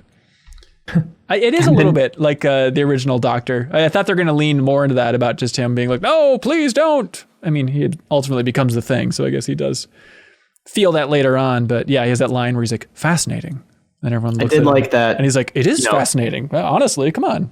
Think about it. I like that they had the most important discovery in human history, arguably. And this dude accidentally just like drills into it and then pulls a chunk out with the drill. Like that was his biopsy was, just scrape it off the drill that I just dug into it. Yeah. And they all just look like, oh God, this is terrible. Kate's face was good at that point. She's like, because right before that was when that dude like said, you're not here to think. So after this dude drills into it, she's got this face like, I want to say something because this dude's like a moron, but I'm not gonna. Right. Joran also writes in and says, after Juliet gets torched and the crew are standing around the bonfire, which, by the way, that shot was interesting. Where it's like, okay, there's your basically one-for-one recreated shot of they're all outside torching the stuff. But Jonas asks, is it still Among Us? Do you think this is where the hit multiplayer game got its title inspiration from? I was thinking about that. I don't know. We don't know. We should ask them. I am curious. Deep Space Trace. Oh, yeah? No, go ahead. All right. Deep Space Trace says, I really related to the scene where Kate was torching the thing for so long that Carter finally put his hand on her arm and says, Kate, to make her stop. That's exactly how I would have burned the thing, and actually the same thing I do whenever I'm spraying a wasp or hornet with a can of Raid. I make sure it's dead. Way to kill him, Deep Space Trace. We're with you. Compared to the 1982 film where they put out the fire immediately, I do like that she's just all in on making this thing as dead as possible. Joe Mama writes in and says, the monster design felt uninspired. All of the transformations just felt like spider bug things. Even the alien in the ice seemed like a mix between a xenomorph and a spider. I thought some of the designs were kind of cool. Like the hands, I guess, as scouts and stuff. Like there were moments of saying like, okay, that's cool. I don't know about like the helicopter guy where his face gets split in half. It wasn't that cool looking, I guess. But yeah, it is a little all too insecty. I know what you're saying. Yeah. You mean the guy that they turned into spaghetti? Yeah. Yeah, exactly. The spaghetti launcher. The coolest ones were the spider hands for sure. And even then it was like, the spider head was in 1982. Like as far as a clever thing, it was like that seemed like the most clever, and even then it was just kind of a spin on what we'd seen. Right. I'll also say, out of any of the versions of this story that we've seen, this like really missed the mark on how scary Antarctica is in the winter more than anything. Like everything else, the novella especially, is like you're also like you can't just go outside in this part of the world. You're gonna freeze to death in minutes. Meanwhile, Kate is in like this t-shirt or like a long sleeve t-shirt waving down a helicopter for 5 minutes, or these two Americans made it back from over this ridge that they said would be impossible to get back, and they had just like light jackets on. I don't know. I feel like that was also part of the horror of the 82 movie, Thing from Another World, and the novella was there really is. It's good that it's this isolated area because if the alien had landed somewhere like near New York or something, we'd all be screwed. But it also didn't. I wasn't afraid of the landscape like I was in all the other versions. Yeah, I feel like not only do you lose the fear of the landscape, I did notice that too, of like there's so many scenes where they're talking outside. I think you lose sort of the intimacy that was in the first movie when you don't have that many scenes of them like huddled in rooms talking. Like you lose a lot of the paranoia when you're outside in this huge setting where you can see in every direction for miles and miles and miles. Like you need those cramped spaces. And I don't think they did the cramped spaces that well. So that was a lot of the tension out of the room, so to speak. Yeah. And that scene where they, the two survivors from the crash come back in. I thought this was another thing of like, oh, that's an interesting angle that hasn't been in Thing lore before. Not that there's too much to go off of. But when they come back, and then it kind of divides the room, and it's a lot of like, it's the Americans, you idiot. It's not the Norwegians. Like having like an international dispute angle to being paranoid about the thing was like, okay, there's something there. Yeah, that's a cool idea that, again, they didn't really do much with. It's there. Outside of like 2 scenes. Yeah. But I wish it became a bigger thing in the thing. Yeah, it definitely felt to me like they were setting up a whole dangers of nationalism thing at one point. I was like, oh, interesting. Are they going to do, and that was like 40 minutes in. I was like, are they going to keep going with this? But then one of the Americans shoots the Norwegian guy square in the head, and then the hallway blows up. I was like, all right, never mind. They literally blew that idea up. This is why this needed to be a television show, because you could have had 4 episodes about that one thing, and it could have been super cool. That's true. I had a question for the group. What was up with that scene where the dog was like chewing through the fence before the thing was even out? Wasn't that weird?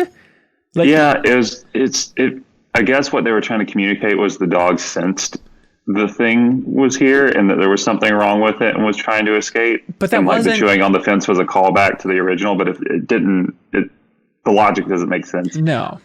Also, how did it become a dog at the end they didn't technically show the dog was dead, but there was a trail of blood into a corner of the kennel and there was like fur. So if that dog was dead, how did it become a dog later on? That was the only dog on the base. You get into the ambiguity aspect of like, can the thing just shape shift into whatever it wants to be, sort of thing of like, like a cat, like a memory card of like things it's eaten. Yeah, because I guess the humans would be dead once they're pulled into the thing, but it can still become them. So can it pull the corpse of a dog into itself? But definitely, like, that dog was such a minor aspect that by the time it ran out at the end for the grand finale during the credits, it was like, oh, that's right. The dog, I guess, was supposed to be important in the entire thing. Or maybe it just wasn't. It was just a weird thing that happened. Maybe this isn't impressive, but I thought it was kind of cool that the dog looked exactly like Jed or whatever the dog in the original movie. I was like, oh, yeah, I can't tell the difference. Right. But I might just be easily impressed. I had a long day, and by the time I was watching the movie, I was like, I looked up whether that was the same dog before realizing there's 29 years between these movies. Or no, there's like 39 years between these movies. I'm an idiot. No, it's a wonderful pup. Jed's immortal. If anybody can do it, it's definitely Jed. Grizzled Gaming writes in and says, I was so annoyed that it ended with Kate in the Snowcat that I turned it off as soon as Directed By flashed on the screen. I'm not sure what's worse, not tying the films together or doing so in the freaking end credits. I completely missed the main thing I was hoping to see. Thank goodness for YouTube. That would be very frustrating, Grizzled Gaming. What did you all think about that cut to black with her in the machinery? It's weird to leave her alive, isn't it? I don't know. I don't think it's that weird. Like, what are her chances of getting back to civilization? Not great. I honestly think that felt like one of the few honest earned callbacks to the original movie, is like ending it on kind of the same note of like, okay, well, she's alone in the snow. Basically. They say, okay, the Russian station's 50 miles away. You have more than enough gas. So it's not unreasonable. And I would be surprised if they ever tied back into it. But if they are, they are making a new version of The Thing. Universal's teaming up with Blumhouse to make a new version of The Thing. That's based on Frozen Hell, the expanded version of the original book, which we can talk about more later, I guess. But I do think about that. If they ever wanted to make a sequel to The Thing, would that be the avenue now? Is that Kate did escape and that The Thing slowly made its way to the mainland and maybe it was stuck in Argentina for a while or whatever? I don't think so. Giving like Blumhouse's like thing for just like, no, we're just going to go in a radically new direction with IP. Yeah. Like with The Grudge, like that was a completely separate story, I think, right? With the recent Grudge remake they did. I'm not sure. Oh, that was Blumhouse? I think that was Blumhouse, yeah. Oh. Yeah. Yeah, because like it's funny because speaking of Argent, well, I don't have to segue to this yet, but we don't have to talk about it yet, but that's where like the first comic went. That's why I thought of it. Yeah. Because I do think it's a cool location. Yeah. But imagine how confusing the ending of this movie would be if you hadn't seen the 1982 film and you're seeing it in the theaters and it just ends on them shooting a dog at the helicopter. Like, what the hell is going on? Intercut with the credits. That was a very odd stylistic choice. Yeah. Rather than post-credit scenes, like they're cutting back and forth between the credits and the helicopter and everything. Yeah, cool. They really wanted you to see the names. Please. It was interesting that the music of the movie started more 1982-y, with the synths and whatnot, and then transforms into something completely not like it whatsoever. And then for the end credits, it comes back to that original theme. Yeah. If you think this is cool, maybe you should have done it more, I think. But we're nitpicking at this point. Speaking of nitpicking and maybe potential worse versions of this, or better, I don't know. So the original version of the prequel film was written by Ron Moore, who did the reboot of Battlestar Galactica. Yeah, Battlestar. Yeah. And JV, apparently his draft was also a prequel, but it starred McCready's brother. Which, trying to think about that, so McCready's brother was at the Norwegian station? I would love to know what the idea is there. Like, they went there together and then split up, and then McCready was distressed. But then he wouldn't have been so flippant about, what are these, Swedes? What's going on over here? It doesn't make sense. I don't know. You get a real Red Dead Redemption 2 situation of, John Marston never mentions... Arthur Morgan? Arthur Morgan in the original game, but he's this huge deal. Right. I like that idea, just because it just sounds so stupid. It is odd. But then Ron Moore's script apparently was rewritten by Eric Heiserer, who was the credited screenwriter. And the film was directed by I can't pronounce it. Is it Dutch? It's just a Norwegian dude, right? Or a Dutch dude? I don't know. Yeah, Mathis van Hegenen Jr. is my guess. But it's a big commercial director. And then after this, he just kind of went on to do more small stuff. This is kind of his one big shot. It reminds me of the Hitchhiker's Guide to the Galaxy movie, where Garth Jennings, is that his name? Where it's here's your one big film. Not so much. Moving on. Back to commercials, please. And one more little factoid about the filming is the original cinematographer for The Thing that we talked about last week, Dean Cundy, who also we didn't really give him enough credit. He also did Jurassic Park, Who Framed Roger Rabbit, just a crazy lineup. He apparently reached out when he learned that they were making this prequel film, wanting to be the cinematographer for the prequel to The Thing. And the director passed on him because he said that he would be too intimidated to have him on the set, to have somebody connected to the original film around. Okay. I get it, but I still think the right choice would be to have him on the set. But I do get that, right? If you're directing a sequel to one of the greatest science fiction movies of all time, I don't know if I'd want the original talent over my shoulders silently judging me. I get the paranoia, but I think that might result in a better movie because the set's even more paranoid now. Mm-hmm. And you would be yes, whatever you want. Any suggestion you have, yes, we're doing that. If you don't want. Yeah. It'd be just to go back to the original Deepest Dive, it'd be like having Howard Hawks on the set of the 1951 film, right? Gotta go. Or John Carpenter comes on with a mustache and those fake glasses in the nose. He's just there. I don't know. No, that's great. No, keep going with that. That's great. There's gold in them hills, man. Yeah. What does he say? What does he say? Yeah. He shows up and he forgets that he's in disguise, so he keeps trying to direct the movie. Oh. Then they're like, why is this janitor directing the movie? He's like, oh shit. Oh. And then you got it. And then he gets his weird gravity boot jetpack thing and then jumps to North America to go back home. Okay, bye. James Martin says, well, I didn't really like the movie. It wasn't terrible. Okay, I like James because he's getting into the logic, or trying to, that we said was not interesting or doable. He says, one thing I appreciated more than the original was the clearer, more definitive, we must kill this thing so it doesn't get out into the world. They didn't execute that well, but in this case, they clearly pursue it to prevent escape. However, one thing I did not like was that it made no sense that Carter thing went with Kate to the ship. Why didn't he just take her out first? I think that he was turned into the thing on the ship. Yeah, he had his earring when they were going into it. Okay. Still. Yeah. Okay, good. When they came back out, I guess when she was in that Dodongo boss fight and threw the grenade in its mouth, he might have gotten assimilated by another part of it or something. Yeah, or even before that. But yeah, I think that's right. But he definitely had his earring driving there. Where was the one-liner when she threw the grenade? I was waiting for it. They cut that out too. It said it felt too much like an 80s film. Not interested. She said, maybe 3. It's an homage to the first one. Didn't make any sense. Audiences were very confused why she said, yeah, me and 3.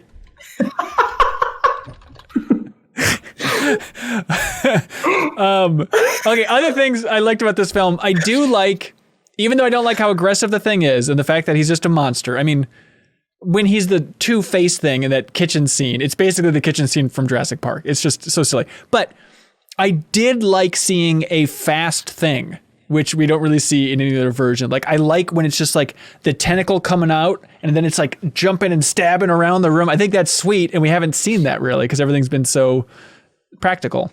And them talking about, how they did it all practically and CG'd over it, I really want to see how they did it moving so fast. I mean, not everything. I think they just modeled a lot of the creatures, but like specifically the tentacle, there's no way that wasn't CG the whole time, I'm sure. Oh, for sure. Yeah. Are you saying, oh, sure, just to cover up the fact that you said something silly, Leo? No, some of that stuff would still be impressive. Of it running down the hall and whatnot. Yeah. Just the full creation or whatever. I think they were planning to obviously paint out some people moving it. Yeah. What did you guys think about that scene, by the way, of the first turn of that lady just being like, it's in the drawer over there. Just keep digging for that vehicle thing. I'll be over here turning into the thing. Why would the keys... Kate can be real dumb. It's like, why are the keys in this junk drawer? She's like, yeah, there are 5. She's like, I only found 4. She's like, well, there are 5. Keep looking. Keep looking. She doesn't turn around. Oh, are you gargling on blood? Yeah. I think one of the freakiest things that I think this film does get right is when people turn into the thing, other than the scientist at the end, I like the vacant face that's just like a part of the thing. That's effed up. Like when that first lady turns into the thing and then her face is just like, and she just looks like this weird vacant look. I think that's so cool. That's it. Yeah, it doesn't really have the need for the thing. It doesn't use a head and a brain like we would. So it's just this like appendage it has now. Yeah, that's a fun idea. That is good. Yeah, I like that. Also, I like that when the Two-Face thing, she burned it. I believe she burned it in this scene. And oh no, I think maybe it was the lady. At some point, one of the thing creatures like runs to like the sink and tries to like put itself out. That was her. Yeah. Okay, that was crazy. That had never been shown before. Of the thing like I'm familiar with this system now. Yeah, I like that it communicated how smart the thing was by like having Kate be duped into looking for the keys and like showing rather than telling on that front. Yeah. Appreciate that. That's true. EJ Crow writes in and says, I've looked into this. Turns out the 1982 version of the thing is not based on a true story, but I couldn't find anything that said the 2011 prequel isn't. It's kind of spooky, huh? Yeah, EJ, man. That's really scary. Halloween's over, dude. Cool it. Okay. Let's talk about these sweet comics. Muffin Crumbs writes in and says, hey, Ben, did you see the comics they made that follow directly after the 1982 thing? There's only a couple issues, but I thought they did a good job of continuing that feeling of being unsure who was a thing. Yeah, they did. So these were tricky to come across. They have cool YouTube cuts where they're like panning over the comics if you want to get a rundown, but there's kind of like 3 comics. One is kind of like a longer storyline that's several different issues here, but this is a lot. I just read a plot synopsis of these comics, but did you guys watch the YouTube cuts? Any experience with these? I watched a few. That was actually kind of what I would want. It's just the thing, but in a different setting. I liked McCready just absolutely massacring this group of sheep. I don't know what you call a group of sheep. Like this murder of sheep. Uh-huh. But he also escaped on a military submarine with Childs. So and the thing was on it. It's complicated, but basically the first sequel, which by the way, in that interview on Outpost 31, John Carpenter says the Thing sequel story, I believe, was in the Dark Horse limited series comic book published in the 90s. It began with McCready and Childs walking over the icy landscape. And then also this other very important piece that I forgot to mention earlier. In the Q&A for Outpost 31, they asked John Carpenter, since Palmer was a pot smoker, when he was Palmer Thing, was he high on pot? And John Carpenter said, Palmer Thing was definitely high all the time. So it's very important. That is the most important lore question that I wanted answered. It's very good. Anyways, okay, so yes, John Carpenter apparently liked this storyline from 1991 of this comic. And so they couldn't call it The Thing, because Marvel owns that. So they had to call the comic The Thing from Another World. And it continues the story, and MacReady and Childs walk to the ocean. Then Childs walks back, and then MacReady steals a helicopter from a Japanese whaling ship, and he goes back to destroy all the bodies, and there's an Argentinian base involved, a submarine, and the Thing turning into like a fish on the submarine. There's a surprisingly convoluted story here, but if you care, yes, it eventually goes to Argentina, which I do think is a cool location to still have kind of like this isolated environment for the Thing to spread. And I like that it spreads in the sheep where like they put their hand in like a sheep's wool, or the wool like stretches out to take over people. There's, a lot like the other versions of the Thing. There's cool details in these comics that I could see them working with in the future if they really want to expand the universe. But a lot of the comics, it's like, hey, the Thing now has become a huge gorilla or a huge spider. It's always just a huge aggressive monster form, Except for at the beginning of that one comic, when MacReady floats up from the submarine after it gets damaged or something, it becomes this like cute baby seal who one of the Argentinians goes up to, and it opens up and just sucks him in, and then becomes this like merman from Cabin in the Woods. Yeah, there's fun transformations in here. It's fun because when MacReady gets to Argentina, he is the Ripley role, where he's the one that's like, there's something out there, you don't understand how dangerous this is. And it's fun to see, even if it's 1-for-1, I still like seeing MacReady parroting later Ripley in that version. But for important things, if you care, in this comic storyline that John Carpenter liked, it gets more and more fantastical, and then it turns out that Childs does become the Thing. And the dumbest part of it is that when he turns into the Thing, he still talks for the first time in Thing lore, where he's like, 'twas me that sabotaged your test, MacReady. It's very silly. So MacReady ends up killing Childs in this version. And then there's another version where it's a New Zealand fishing village, and it's like the story of this lady named Jenny who is turned into the Thing, and you get to see things from her point of view. And so here's a line here. It says, Powell's voice fills her mind, who turned her into the Thing, and tells her she is no longer human and must consume other life forms to survive, as Jenny completes her transformation into Jenny Thing. And there's a fun moment too where she tries to take somebody over as Jenny Thing, because they explain that the Thing needs new cells because it has a faster metabolism. So that's why it has to consume all these people, is just stay alive. So she's trying to take over somebody as the Thing, but then the person's like, what the hell? It turns out they're the Thing as well. So at least in this comic, it's established that the Thing is not able to communicate with other people who are the Thing, or is not aware of who is the Thing. But maybe Jenny was just a terrible Thingling. It's never quite clear. But yes, and then turns into a fish and swims off. And of course, as you can imagine, there's this constant blood test in all of these comics. It's just like, well, it happened once. We'll just do it again and again and again. Then, for this summer, in 1993, they made The Thing from Another World, quote, questionable research, which is another sequel to The Thing, but it seems to disregard the other comic book sequel. But in this one, they go back to the base. They find, Blair's UFO. They realize that Blair's tech was wrong. His prediction that it would take 3 years to conquer the Earth, it would actually take 3 months, because his prediction was based on the temperature in Antarctica, but in a warmer environment, the Thing could spread faster. And then they keep running tests on the Thing, because it's a scientist situation where he's like, I can control it. And they keep running tests on the sample of the Thing in this military base. And as it starts to absorb, it gets out of control, they like freeze it with nitroglycerin over and over again, or liquid nitrogen or whatever, which is a fun idea to run tests on the Thing. Anyways, that's it for those comics. But then there is the strangest comic, which is the only one I actually read, not just reading the synopsis of it, which is called The Thing, The Northman Nightmare. So this is on the Dark Horse Comics app, and this is a 2011 comic released to promote the film. And it is one of the dumbest ideas, which I thought was going to be great, which is it's set with Old Norse, and they encountered the Thing in Greenland, which makes no sense other than the writer's like, I don't know, snow, the Thing, I guess the Vikings can encounter it.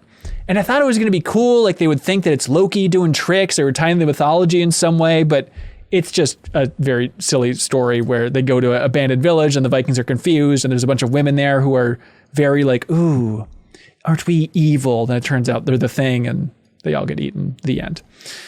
That sucks. I really thought you were going to like just drop a bombshell on us that the Thing and Scooby-Doo or Archie had a crossover at some point.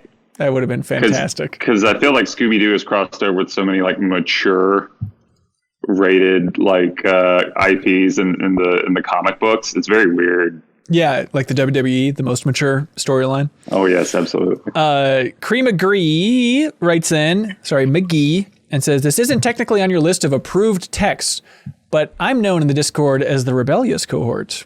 No, I'm not, he says. Well, Cree, whatever.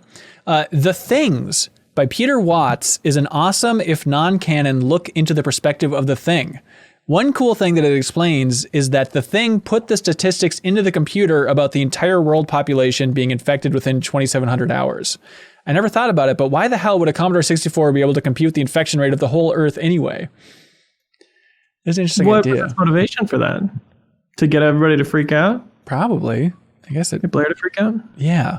Although it's very weird because like I feel like so much like the comics you were just talking about and this like non-canon work are all about like extending empathy towards the Thing. Yeah. And I don't want that. Like, I don't want to know what, like, I always want to see the Thing from the outside perspective and like trying to figure out like, well, what's it going to do next? Like, I don't really want to identify with it. You know, I don't want to be inside its head or whatever, just because like whatever is going on in there is probably less terrifying and interesting than whatever like I'm thinking it's doing. This is exactly what you're talking about here, because Peter Watts writes a lot from the Thing's perspective in The Things, which is non-canon. So this Peter Watts guy, he also wrote like the novelization for Crisis called Crisis Legion, which Leo, I know you're a big fan of.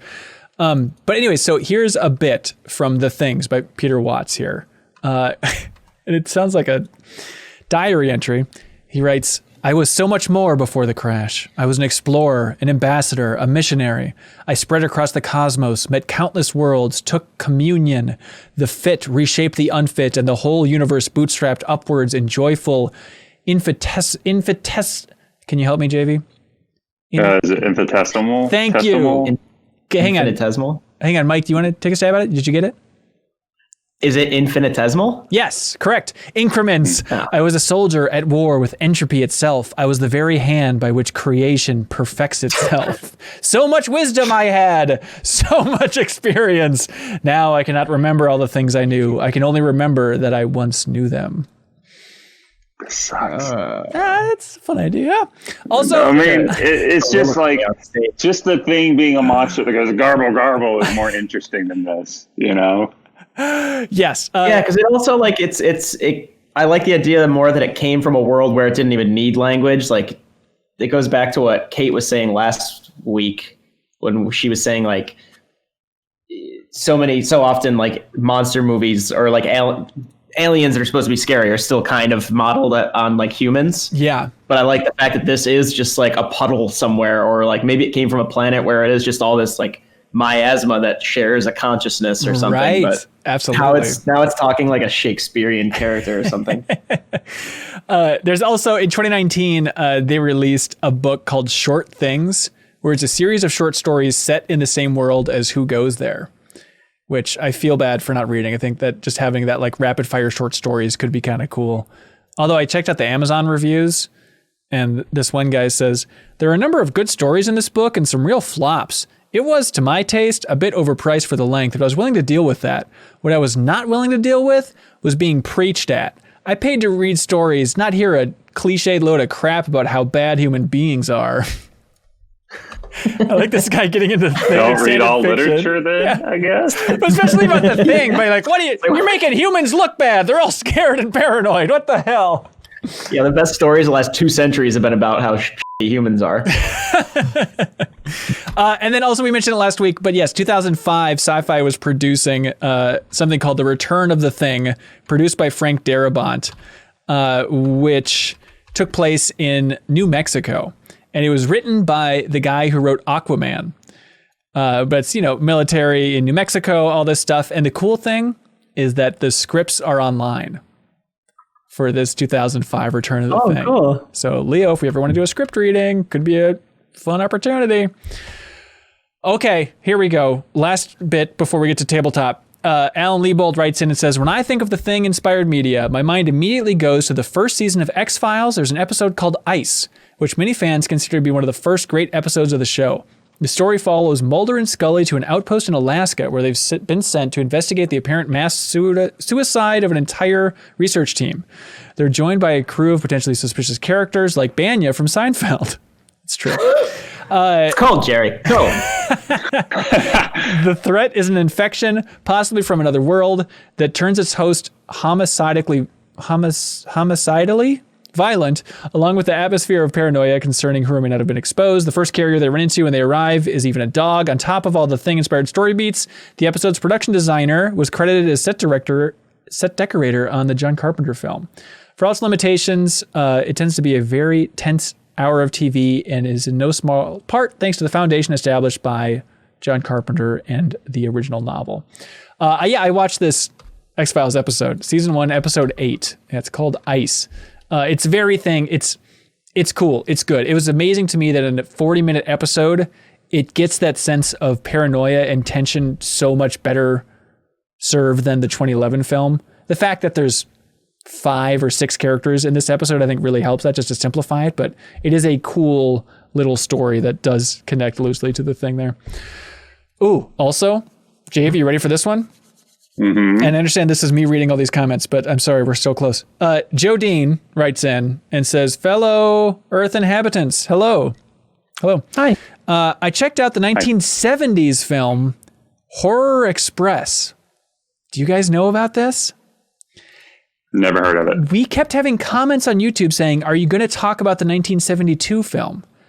And I was so confused, so I kept Googling 1972 The Thing, and it just was popping up that Steve Martin movie, The Thing with Two Brains. Exact same sequence of events for me. Okay, great. So I know what they're talking about until Jodine here.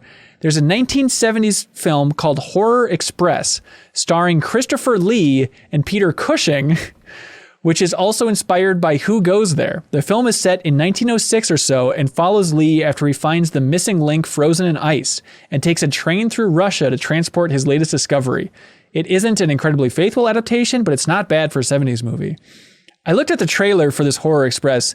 It looks awesome. If you want to see, hey, Mike, you're a big Lord of the Rings guy, right?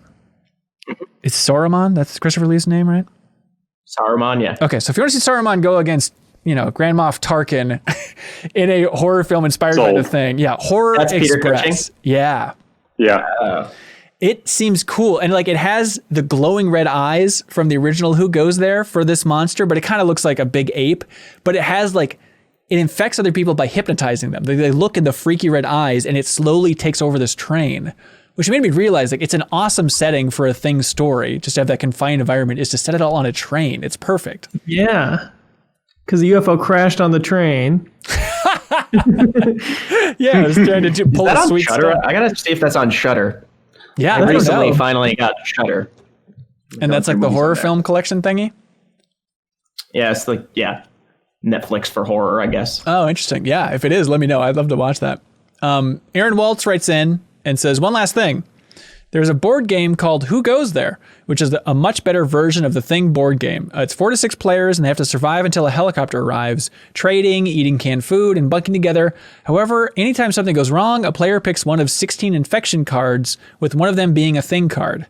Every player knows when a card is drawn, so as the game goes on, more paranoia increases. The infected can infect people through the game or keep it to themselves. At the end of the game, the helicopter arrives and the captain can choose who boards. There's an Among Us debate and then you fly off. At the end, you show who's infected. It's a great deal of fun. You can play it in a board game simulator. So yes, there are a couple of different tabletop games. This one is called Who Goes There, which is awesome that it's based on the book. And then there is The Thing, Infection at Outpost 31, which is much more inspired by the film itself. This is cool. Out of those two, I was looking at comparisons and reviews, and it seems like people think that Who Goes There is a better Thing tabletop experience than Infection at Outpost 31. But they're both well reviewed on Board Game Geek. People seem to like both these things. Which one is the Mondo one? Mondo? I don't know. Oh, because I know one of them is Mondo published it as a limited run.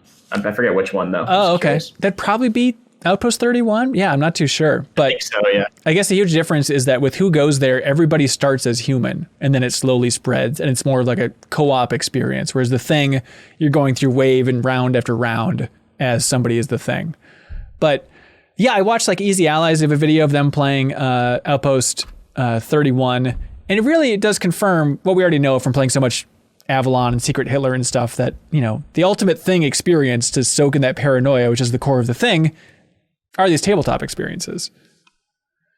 Yeah, I've added Who Goes There to my tabletop simulator workshop just now. Oh, perfect. Yeah, if you ever play it, Leo, I'd love to join you for that.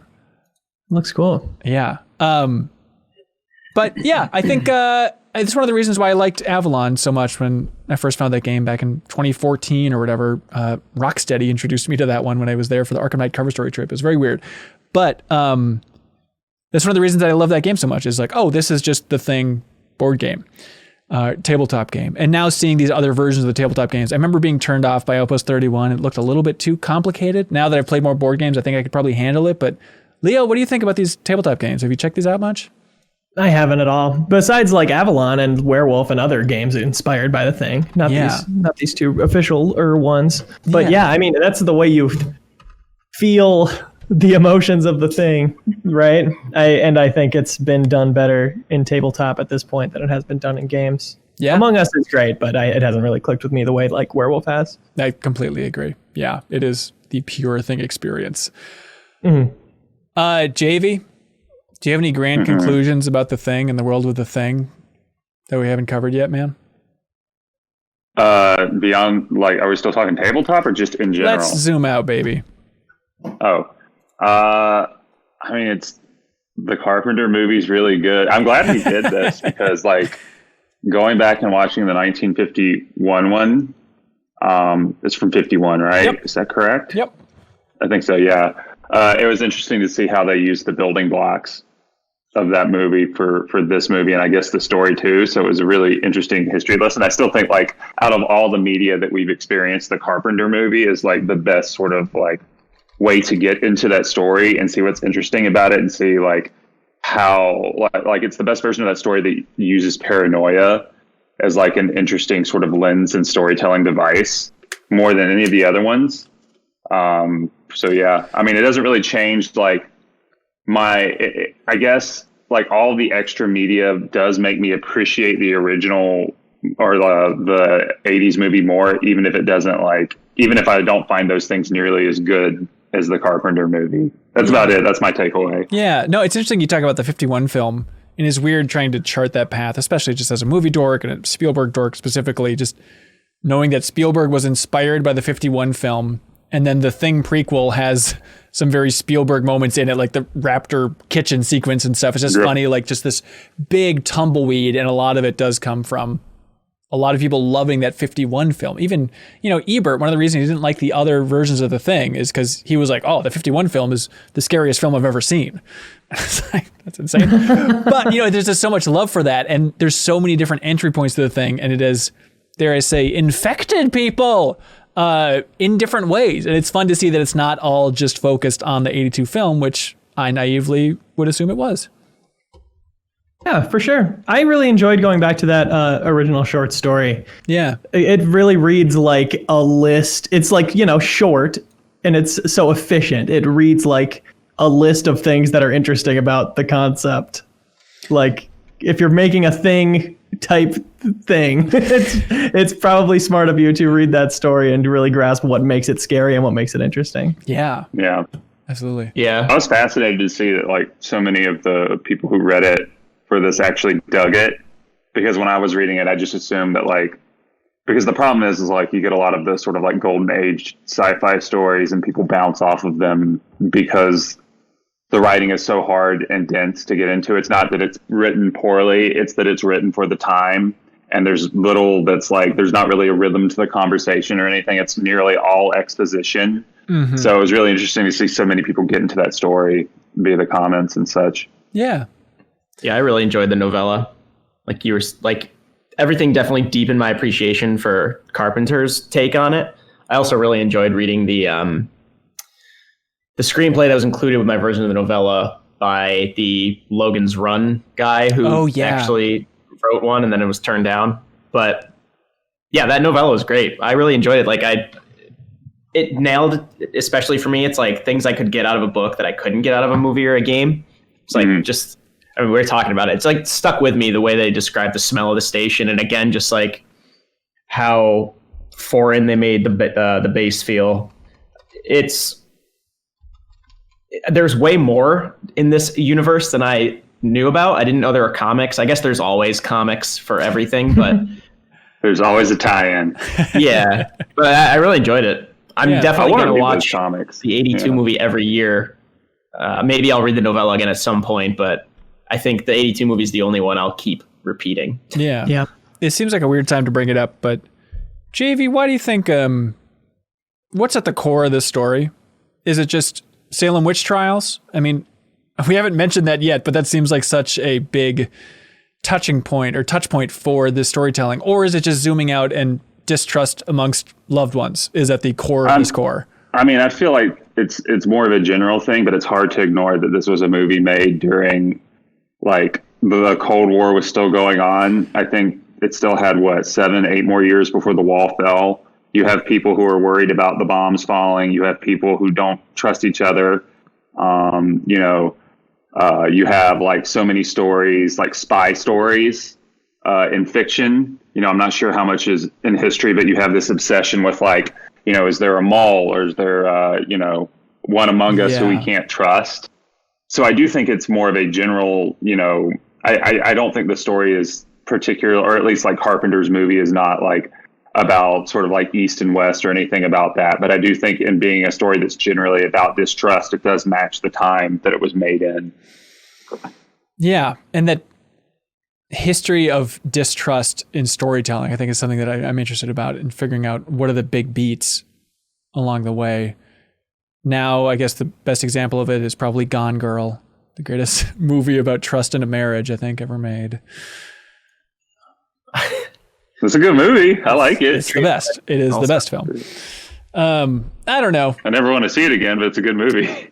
Yeah. Every time I'm on a flight, it's like, I'll just pop on Gone Girl. Then there's certain scenes where it's like, oh, God, that's right. Oh, this is tougher to watch than cutting a thumb open. Oh, my God. I don't know. Leo, do you have any pontificatical thoughts on the core of the thing storytelling and why it's compelling? I think it's interesting thinking about how you don't know what other people are thinking. Yeah, that's it. It's like what's really going on in the people you're interacting with beyond how they're acting to you. Yeah, when I worked with you guys, I just always assumed you wanted to kill me, literally. So, We were pretty overt. Flashing knives at me. Yeah. Asking you to take blood tests over and over again, screaming, "Open your mouth!" we were good. I'm lucky because I've got like 12 fillings or something ridiculous. Yeah, that's why we never killed you, dude. Why do you think you're still alive? Do you miss working with that crew, JB? Yeah, all the time. I don't miss the work, but I miss working with you guys. Yeah, that's nice. Yeah. What do you have any big regrets from that era? I mean, let's say keep it to work, keep it up to like, I wish I would have done this, wish I would have focused more on this, that type of thing.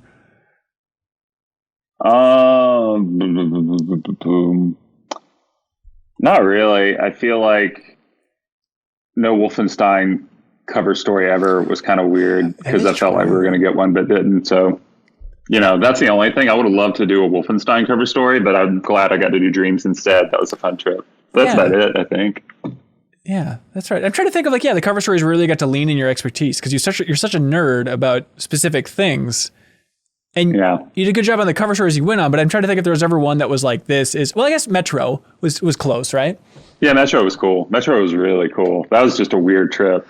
Yeah, Jave and I went to Malta. I still sometimes think about that, like, what the hell? That was such a weird idea, especially now in a COVID I was going era. dry when we went to Malta, too, so that was real fun because the people there took us out to, like, a bar at, like, 3 o'clock in the morning. That was super strange. I felt so bad for you, but you're a champion for being sober that entire trip, Jave. I can't believe it. We were planning a trip there at GameSpot before, I forgot what happened. Jake Decker and I, but it never went through. Yeah. Yeah, Malta's real cool. It's probably my favorite place I went while I was at Game Informer for work. It's just such a strange city, but it's really cool. It feels ancient. Yeah.